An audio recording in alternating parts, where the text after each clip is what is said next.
Six amazing things about Mount Shasta. So I've lived in Mount Shasta for 18 years, moved here in 2006, and I have my business and my fiance, and I make my home here in Mount Shasta. And I wanted to tell you about six things that are amazing about Mount Shasta. Now, some of these things are fictional, some or so-called fictional. Some people believe them to be mythical. Some people hold them to be very near and dear and very true to themselves. So it's really a matter of perspective, how you look at it. But I just think it's amazing, all these things about Mount Shasta, so I want to share it with you. So the first one is that Mount Shasta is known for its ETs. Mount Shasta is known for extraterrestrial activity, and people say they have seen ships and crafts flying above, on in the airspace above the mountain.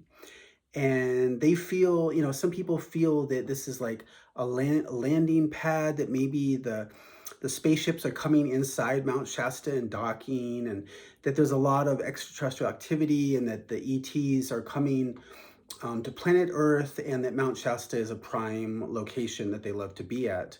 I don't have too much personal experience about this.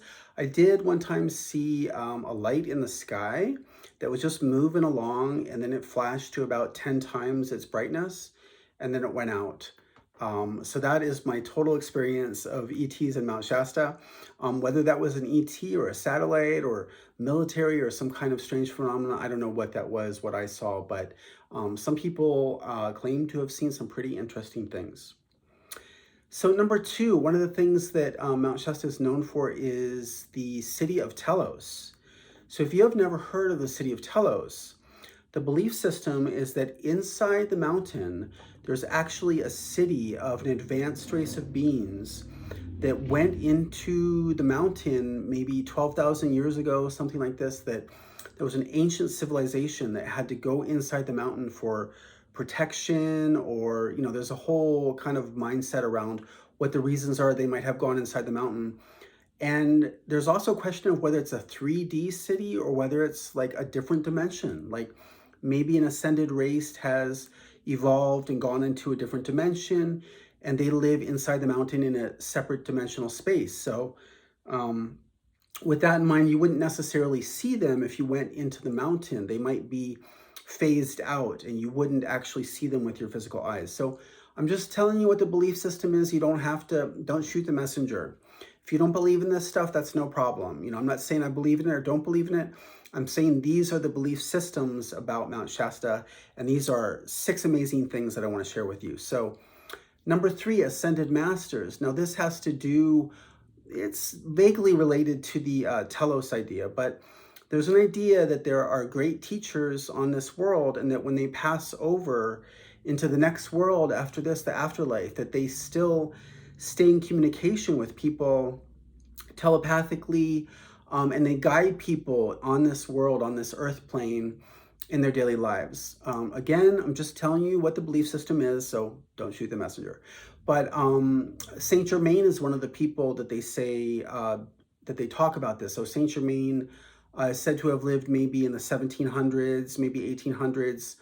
And he is said to have lived a very, very long, like more than natural long life, and that he ascended as he passed on, and that he still guides people and comes to them. And there's a whole Saint Germain Foundation in Mount Shasta. There's a whole bunch of people that believe in this. They guide their lives by this.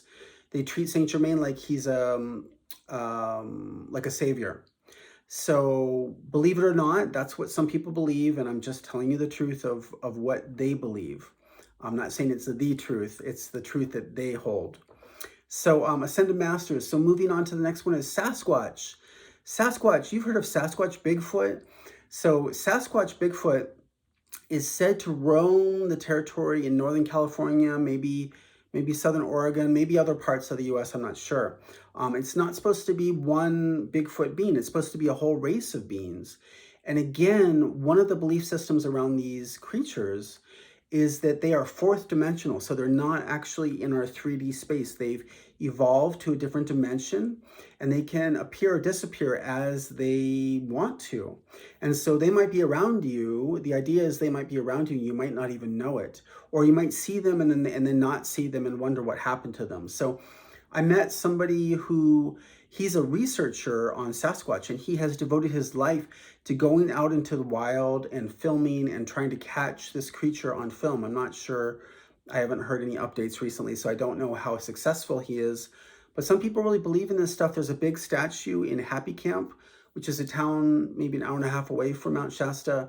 Big 13-foot statue or something of Sasquatch, and some people really believe in this. The natives, apparently, I don't really know for sure, but I've heard that native indigenous people, they hold the Sasquatch as like part of their spiritual belief system. So correct me if I'm wrong about that, right in the comments.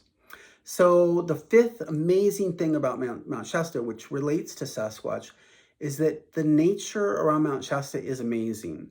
Now, if you've been up here, if you've seen the mountain, it rises 10,000 feet above the surrounding area.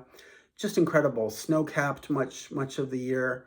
Um, Mount Shasta itself is incredible, but Mount Shasta is just the crown jewel of an amazing area that extends for miles and miles around, where people come to hike and backpack and kayak and fish.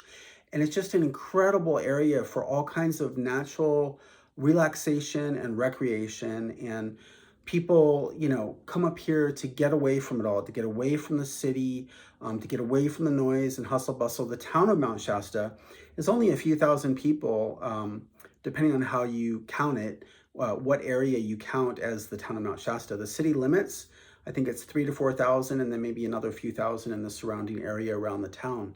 So it's a very small town, and it hasn't grown very much over the years that I've been here. And a lot of people love to get away and just be at the lakes, be at the rivers, just enjoy nature. And that is one of the amazing things about Mount Shasta. Sixth and final, I cannot end a story about Mount Shasta without saying that one of the amazing things about Mount Shasta is the peace and the tranquility. Some people would say that Mount Shasta is just this vortex, this powerful, energetic thing that emanates energy and affects everybody in its vicinity. And I believe that may be true, but at the same time, I have found peace here, being away from the cities, being in nature, creating my own business, connecting with my community here, my friends and my loved ones. I have been able to find peace in Mount Shasta and tranquility and connection. And so I cannot end my story of Mount Shasta without talking about the peace that I have found here. So I encourage you, if you have not been to Mount Shasta, to come and visit. It's a wonderful place. Tens of thousands of people come here every year to visit Mount Shasta, and I believe you will not be disappointed if you come and check it out. Thank you.